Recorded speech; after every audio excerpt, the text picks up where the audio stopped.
Okay, so today we're going way back to the very beginnings of Indian architecture, thousands of years back. Wow. Um, and we're going to be looking at this source to history of India's architecture, ancient India. Okay. Really want to dig into like the really surprising details Yeah. of how the earliest settlements in India came to be and how urban planning first started, Sounds good. taking root on the subcontinent. Yeah. This is a huge span of time from like 7,000 BCE all the way through the Vedic age. Wow. And it's really amazing to see how sophisticated things got, even that far back. Right. So we'll be looking at everything from like the very first shelters people made Okay. to like the really advanced city layouts of the Indus Valley civilization. All right. How some of those early ideas actually stuck around for like thousands of years. It really is incredible when you think about how architecture developed over time, right? Yeah. I mean, we tend to think about those big, impressive monuments, Right. but it all had to start somewhere, With people just trying to meet those basic needs Yeah. for shelter and finding ways to organize the space they lived in. Totally. And like the source points out, we have evidence of early communities, Okay. including groups of nomads and farmers going back to like 7,000 BCE in North India. Wow. But the really interesting part is when we start to see settlements that were clearly planned out. Okay, so before those planned cities even existed, Huh? what were those very first shelters like? What were people building? Well, they started pretty basic. I bet. Think like natural shelters, caves, rock overhangs, places Uh-huh. they could adapt to give them a bit more protection. Okay. The text also mentions dwellings made of mud, Mud. Okay. wattle and daub. Wattle and daub. Now, I'm not familiar with it. Yeah, so it's basically a woven framework Okay. that's then covered with a mix of wet soil, clay, and stuff to bind it all together. Okay. And of course, stone as well. Stone, yeah. Then there were pit dwellings, Pit dwellings. What are those like? basically holes dug into the ground Okay. and covered with thatch for insulation and to keep the elements out. Wow. As time went on, we start to see timber huts, Right. which gave people more structured living spaces. Okay. And in some places, Yeah. we even find clusters of circular houses that were enclosed by mud fortifications. Oh, interesting. It suggests that sense of community. Yeah, it sounds like they needed protection. Exactly, maybe from wild animals or even other groups of people. Right, makes sense. So geographically, where are most of these early settlements located? A lot of the archaeological evidence comes from central and western India, Okay. but it's worth noting that down south, in what's now Karnataka and Tamil Nadu, Yeah. it seems agriculture and settled communities developed a bit later, around 3000 BCE. Huh. So development wasn't uniform across the whole subcontinent. Not exactly. It varied depending on the region and the specific resources they had. That makes sense. So it's like this gradual evolution towards more permanent and structured settlement. Yeah. And then around 2500 BCE, bam, we've got the Indus Valley civilization. Right. Things get super interesting here Definitely. because the source describes this as the time when the first planned cities popped up in India, Uh-huh. and it's the dawn of like real urban life. It really was a turning point. Yeah. The Indus Valley civilization represents a massive jump in societal organization Well, and in their technological capabilities. okay. And you can see all of that reflected in their architecture. I see. The emergence of these amazingly planned urban centers like Harappa and Mohenjo-daro, Right. that wasn't just some random thing that happened overnight. Yeah. It probably came about because of big advances in farming, Okay. which meant they could produce more food than they needed. Right, a surplus. Exactly, and that led to people being able to specialize in different crafts. So everyone wasn't just focused on growing food anymore. Exactly. Right. And they also had improvements in tool technology. Oh. All of these things together meant they could support much larger populations. Right. And those populations needed more organized and efficient places to live. Which led to the development of these amazing cities. Precisely. And these twin capitals, Harappa and Mohenjo-daro, they were huge for their time, right? Yeah, massive. The source says almost a square mile each, Yeah. with populations that might have been over 30,000 people. Can you imagine? It's mind-blowing, especially for that era. It really is. What does that scale tell us about them? Well, for one thing, it tells us they had a ton of resources at their disposal, Okay. and they knew how to use them. Yeah. They had to be incredibly organized to plan and build settlements that big. Right. And it tells us the area was able to support a really dense population. Wow. So they must have had a good understanding of logistics, Yeah. how to manage those resources, Right. and maybe even some form of strong centralized authority Okay. to oversee those huge projects. So someone's calling the shots. Yeah, most likely. Okay, and let's not forget about their city layouts, the grid system. Oh, Streets running north, south, east, west, like a grid. super sophisticated for that time period. But it wasn't just random, was it? No way. That grid system shows a really high level of planning Okay. and engineering know-how. Right. It means they understood surveying and probably had ways of dividing up the land I see. and organizing how people moved around within the city. So they were thinking about traffic flow even back then. Well, maybe not traffic in the way we think of it, True. but definitely how to move people and goods efficiently. Right. This kind of urban design shows a society that really valued order Okay. and efficiency in their living spaces. And then on top of that, there's the sanitation system, Oh, yeah. which seems incredibly advanced for that time. It was way ahead of its time. Common wells, individual bathing areas connected to underground drains. It's seriously impressive. How did they manage that? Well, their focus on hygiene and managing water. Okay. That's like a hallmark of the Indus Valley civilization.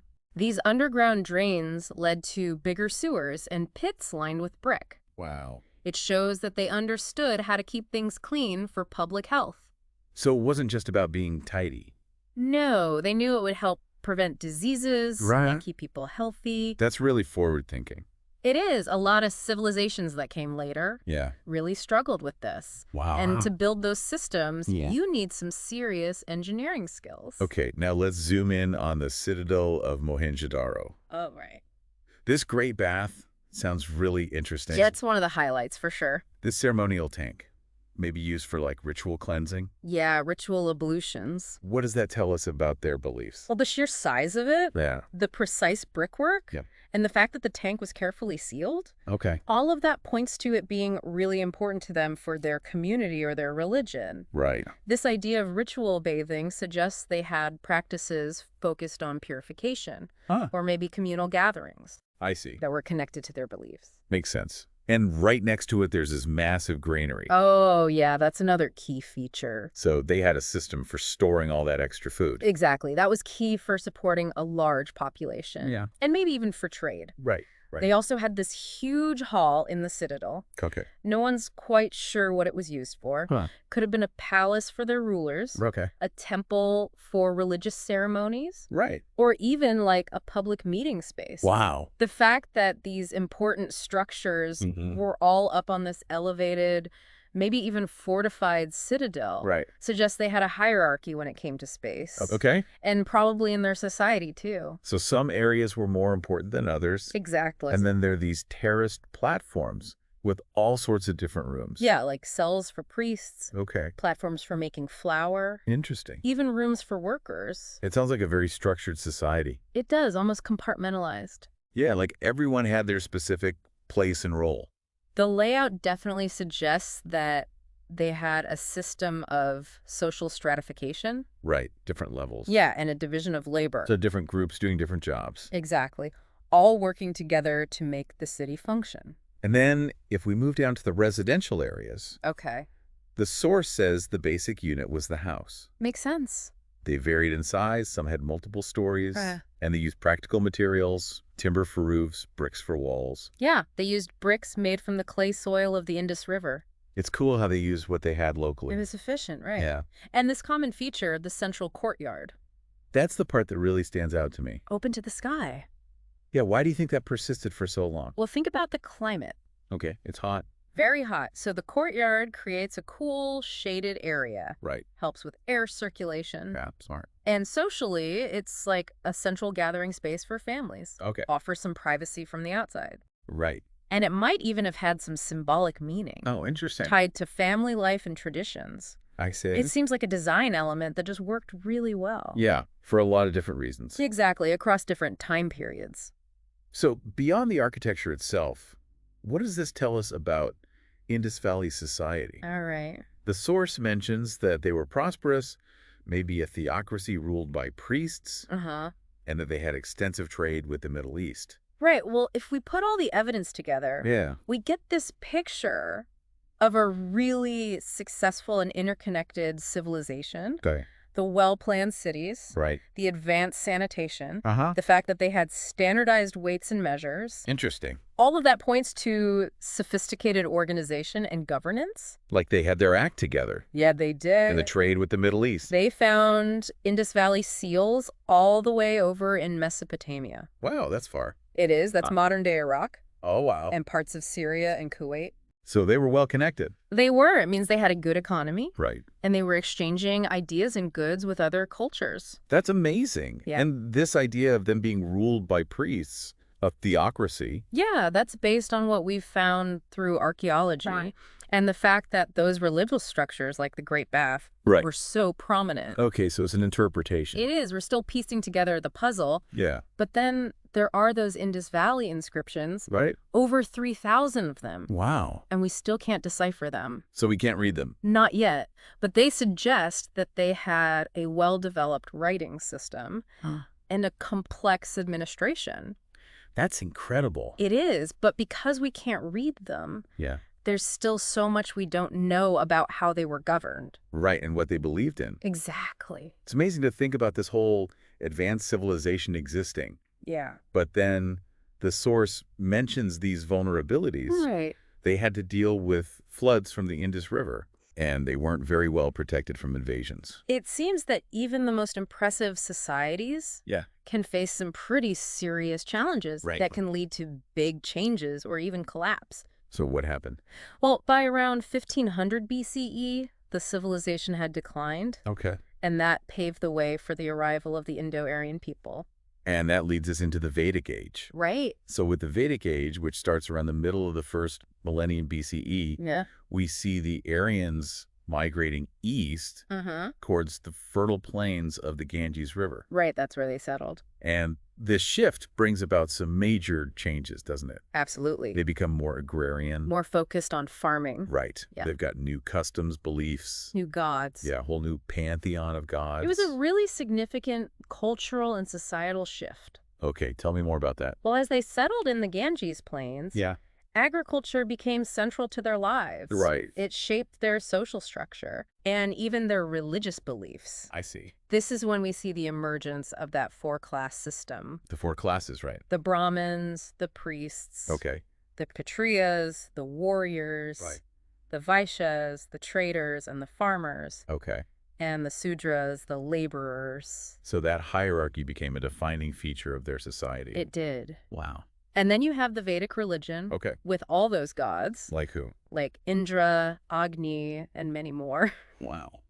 Their beliefs were rooted in the four Vedas. Right. Those sacred texts. Exactly. So this formed the foundation for Hinduism as we know it. That's right. And during this time, you also have the creation of those epic stories. Oh, yeah. The Mahabharata and the Ramayana. They really capture the spirit of the age. They do, and they're still so important in Indian culture today. They are. Those stories aren't just great works of literature. They give us Uh-huh. amazing insights into the values and the social norms of the Vedic age. Okay. They even tell us about the politics of the time. Oh, They paint a much richer picture than what we get from archaeology alone. So they fill in some of the gaps. They do. That's so interesting. Yeah. And politically, we see a shift happening too. Yeah, we go from these smaller tribal groups to Right. larger territorial states Right. and kingships that were hereditary. Oh, wow. So power was passed down through families. I see. This was driven by those rulers who wanted to expand their territories. Right, those ambitious kings. Exactly. This must have had an impact on how their settlements developed. Definitely. As these kingdoms grew, Okay. you start to see important towns popping up, Okay. like centers of administration, Right. trade, Uh-huh. and religious activity. So these became the focal points. It did. Which ones emerged during this period? Well, cities like Ayodhya, Rajgriha, Kaushambi, and Kashi, Okay. they all gained importance. Interesting. They might not have been as big as the Indus Valley cities, Right. but they represent a new phase of urbanization, focused around different needs and power structures. Now, in terms of building during this Vedic period, Yeah. this source suggests they were still following some of those Indus Valley patterns. Interesting, right? It is. It's like they kept some of those ideas even with all the cultural changes happening. Yeah, it seems those Indus Valley ideas about efficiency Right? and functionality, Yeah. they really left a mark. Okay. So they continued to use baked bricks, Okay. They incorporated open courtyards and homes. Right. They had sewage systems and even elements of gridiron planning. Oh, wow. So some of those core principles stuck around. They did. It's like those ideas just work. Yeah, they were proven to work. Exactly. But there's also this challenge. Yeah. They kept building and rebuilding on top of older sites, Right. Using materials from those older structures. which has made it hard to uncover a lot of remains from the early Vedic period. It has, unfortunately. This has come a long way from those very first basic shelters to those incredibly planned cities of the Indus Valley. Amazing, isn't it? It is. And then seeing how those basic ideas about architecture carried over into the Vedic age. It shows you how important those fundamental needs are. Right. For shelter, for living together as a community. Yeah. It shapes how people build and how they interact with their environments. It's really striking to see that thread of continuity. It is, and it makes you think Yeah. how those same needs that drove those early innovations in India Right. might still be influencing how we design things today, Totally. even thousands of years later. It makes you think about how our neighborhoods are laid out, Yeah. how our homes are designed, Right. the way we manage resources. It's a connection to our past. a deep connection It is. that we might not even realize is there. It's fascinating. It really is. Makes you appreciate the ingenuity of those early builders Absolutely. and how their ideas continue to shape the world around us. And it makes you think, what will future generations say about our buildings? Good question. Will they see the same kind of ingenuity? I hope so. Yeah, me too. Maybe they'll marvel at our skyscrapers Right. or our underground transportation systems. Or the way we've incorporated sustainable design. It's exciting to think about. It is. It's like we're all part of this ongoing story of architecture. Absolutely, and we're each adding our own chapter. Well said. Thanks. All right, that's all the time we have for today. Join us next time for another deep dive Tails good. into the fascinating world of history. I'm looking forward to it. And until then, keep exploring Will do. and keep questioning.